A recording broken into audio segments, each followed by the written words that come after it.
Olá pessoal, sejam bem-vindos ao canal. Se você ainda não é inscrito, se inscreva, já deixa o seu like, que o caso de hoje é aquele da Joanne Dennehy.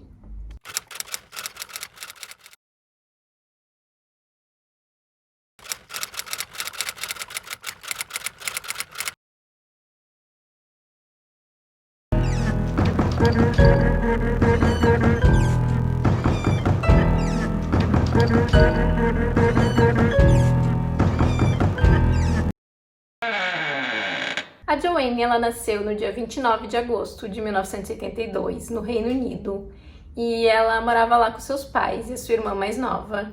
E é dito que ela teve uma infância muito boa, ela era uma menina muito meiga, muito delicada e até um pouco sensível demais.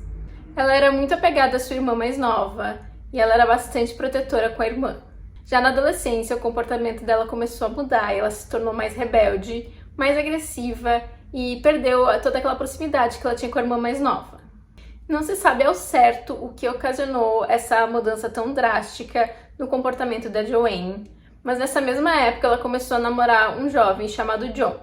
E os pais da Joanne, eles não aprovavam esse namoro, porque a Joanne ela tinha 15 anos de idade e o John ele já era maior de idade. Eles achavam que o John era um jovem muito problemático.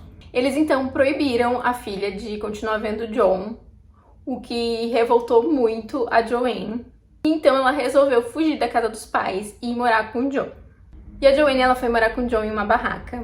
E os pais foram buscar pela filha, porém ela disse que só voltaria para casa se o John pudesse morar com eles, o que obviamente foi negado pelos pais. E é dito que isso virou uma coisa frequente. A Joanne ela fugiu de casa diversas vezes e os pais sempre iam atrás para trazê-la de volta. Então o John e a Joanne eles passaram a viver na rua. E eles sobreviviam fazendo alguns furtos. Até que um dia o pai da Joanne ele recebe uma ligação e era a filha dizendo que ela estava grávida e que ela queria voltar para casa. Os pais então vão buscar a Joanne e eles recebem ela de volta em casa. E nessa época a Joanne ela estava com a saúde bastante fragilizada por conta do uso de drogas e pela vida nas ruas. Porém, a Joanne ela não soube aproveitar essa volta para casa e ela acabou indo morar nas ruas novamente. E é dito pela irmã dela que, na verdade, esse período que a Joanne tinha voltado para casa só serviu para a irmã dela tirar dinheiro dos pais e piorar ainda mais a relação dela com a família. Então, em 1999, nasce a primeira filha do John e da Joanne. E nessa época eles já tinham uma casa para morar. Era uma casa bastante simples, mas o John ele tinha conseguido um emprego e depois que a filha nasceu, o comportamento do John mudou bastante. Parecia que ele estava decidido a ser uma pessoa melhor. Parecia que a filha tinha despertado nele esse senso de responsabilidade e então ele queria se tornar uma pessoa melhor para poder dar uma vida melhor para a própria filha. Já a Joanne ela passou a beber com muita frequência e é dito pelo John que ela começava a beber logo cedo pela manhã. E ela e o John, eles acabaram se separando por um período, ali cerca de um ano eles ficaram separados, porém depois eles reataram seu relacionamento. E então a Joanne, ela fica grávida do segundo filho. E durante a gravidez, a Joanne, ela também muda seu comportamento, ela tinha parado de usar drogas e parado de beber. Então parecia que ela também estava tentando melhorar o seu comportamento para ser uma mãe melhor para suas filhas. Porém, depois que a segunda filha nasceu, ela voltou aos antigos hábitos, ela saía para beber frequentemente e abusava do uso de drogas. Diversas vezes ela saía para beber e deixava as duas filhas com o pai, o John. E a Joanne, ela conseguiu um emprego em uma fazenda, porém diversas vezes ela pedia para que o pagamento dela fosse feito com bebidas alcoólicas. E o comportamento da Joanne só foi piorando com o tempo. Chegou a um ponto que ela era uma ameaça não só para as outras pessoas que estavam ali ao seu redor, mas também a ela mesma, apresentando inclusive alguns sinais de automutilação. E nessa mesma época o John descobre que a Joanne estava traindo ele. Ele então resolve terminar o relacionamento definitivamente, porém a Joanne ela fica muito revoltada com isso e ela chega a ameaçar o John com uma faca, dizendo que ela estava com vontade de tirar a vida de alguém. Em 2009, então o John ele vai embora de casa levando as duas filhas. Então a Joanne passou a viver novamente nas ruas e ela cometia alguns furtos para sobreviver e ela passou a se prostituir. E ela esteve internada por um período em uma clínica de tratamento e lá foi diagnosticado que ela sofria de diversos transtornos incluindo o transtorno de personalidade antissocial. E quando ela saiu dessa clínica, ela foi morar em um complexo de apartamentos que eram alugados para pessoas de baixa renda. E o proprietário desses imóveis era um homem chamado Kevin. E o Kevin, ele alugava esses apartamentos por um preço bem baixo, porque ele tinha outras fontes de renda. Ele fazia aquilo quase como uma caridade. Ele via uma forma de ajudar as pessoas que não tinham condições de pagar o valor normal de um aluguel. E quando ela foi morar lá, ela dizia para as pessoas que ela conheceu lá, para os vizinhos, que ela teve uma infância muito difícil, que o pai dela era alcoólatra e que ele havia abusado dela. E então ela teria se vingado do pai, tirando a vida dele. E por conta disso ela passou alguns anos na prisão. Mas nada disso era verdade.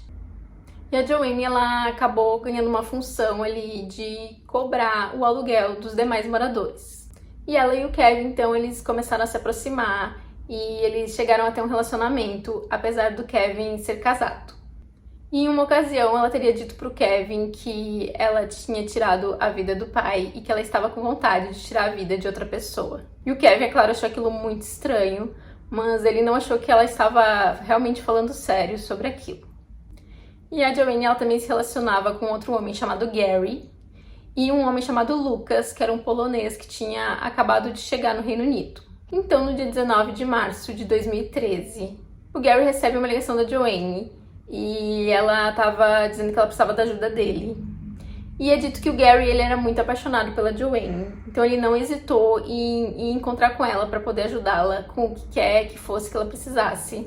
E quando ele chegou ao local, ela disse que precisava da ajuda dele para se livrar de um corpo. O corpo era de Lucas, e a Joanne, ela tinha tirado a vida dele utilizando uma faca e tinha colocado seu corpo em uma lixeira. O Gary, então, ele pede ajuda para um amigo dele, que se chamava Leslie, e os dois levam o corpo e colocam em uma vala próximo a uma fazenda. Já no dia 29 de março de 2013, 10 dias depois, ela tira a vida de um outro homem, um outro morador ali do prédio, que se chamava John. E ela teria feito isso usando a mesma faca que ela tinha usado para tirar a vida do Lucas. E o corpo do John, ele foi colocado na mesma vala pelo Gary e o Leslie. E então o John, ele foi dado como desaparecido. E nesse mesmo dia, o Kevin, o proprietário dos imóveis, também foi dado como desaparecido. A esposa do Kevin, ela entrou em contato com a polícia por conta do desaparecimento do marido. E ela tinha verificado na agenda dele os compromissos que ele tinha. E ela viu que ele teria ido até uma das suas propriedades. Porém, era um imóvel que estava desocupado, então ela achou isso estranho. E a polícia foi até o local verificar. E lá eles encontraram algumas marcas de sangue. E o carro do Kevin, ele acabou sendo encontrado, queimado. Um homem que passeava com seu cachorro acabou descobrindo o corpo já sem vida do Kevin. O Kevin, ele estava usando um vestido e ele foi abusado depois da morte e ele perdeu a vida por conta de diversas facadas. E no celular do Kevin, a polícia encontrou mensagens que davam a entender que ele tinha ido encontrar com a Joanne naquele dia que ele tinha desaparecido. Então a polícia vai até a Joanne para conversar com ela. Porém, quando eles chegam no apartamento da Joanne, ela já não estava lá. Porém, eles encontram um colchão sujo de sangue no local.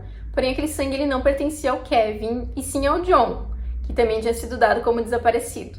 Então a polícia começa a suspeitar que a Joanne teria tirado a vida dos dois homens, e eles começam uma busca por ela. Eles então divulgam uma foto da Joanne, e eles acreditavam que era fácil das pessoas identificarem ela, porque ela tinha uma tatuagem no rosto.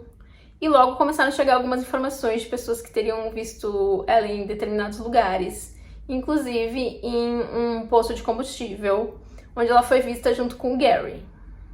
Porém, sempre que a polícia chegava aos locais, eles já tinham saído. Então ela estaria fugindo com o Gary e eles teriam cometido ali alguns furtos. Em um momento, ela disse pro Gary que ela estava com vontade de tirar a vida de outra pessoa. Então ele para o carro, a Joanne desce e ela ataca um homem que estava passando ali pela rua. Ela escolhe o homem aleatoriamente, mas esse homem consegue sobreviver às facadas que ele levou. E ele era um bombeiro aposentado chamado Hop. Então depois, quando ela volta ao carro, ela diz pro Gary que agora era a vez dele de escolher a próxima vítima. E que teria que ser um homem, não podia ser nem uma mulher e nem crianças. Então o Gary, ele escolhe a vítima e ela vai lá e ataca esse outro homem também. Porém, esse homem é socorrido a tempo e também consegue sobreviver. E o carro do Gary e da Joanne, ele foi identificado pela polícia e acabou sendo encontrado. E eles conseguiram localizar os dois e detê-los. E após detida, a Joanne teve um comportamento bastante bizarro. Ela estava sorrindo o tempo todo na delegacia e ela parecia bastante feliz com tudo que ela tinha feito. E os pais da Joanne só ficaram sabendo do paradeiro da filha, que eles já não viam há muito tempo, e de tudo que ela tinha feito quando ela foi presa. Bom, o Gary e o Leslie, eles foram a julgamento. Eles receberam uma pena de 19 e 14 anos, respectivamente. E a família da Joanne, ela cortou qualquer relação com a filha. Eles já não tinham mais contato nenhum com ela, eles não foram visitar ela enquanto ela esteve presa. Inclusive, uma das filhas da Joanne deu uma declaração pedindo desculpa às vítimas e aos familiares das vítimas de sua mãe, e dizendo que a mãe merecia passar a vida toda na prisão. Em 28 de fevereiro de 2014, a Joanne ela foi condenada à prisão perpétua. E ela foi a primeira mulher na história britânica a ser condenada à prisão perpétua. E esse foi o caso de hoje. Eu espero que vocês tenham gostado do vídeo. Não esquece de deixar o like, se ainda não for inscrito, se inscreva e compartilhe o canal com alguém que você acha que pode gostar desse conteúdo. E até o próximo vídeo!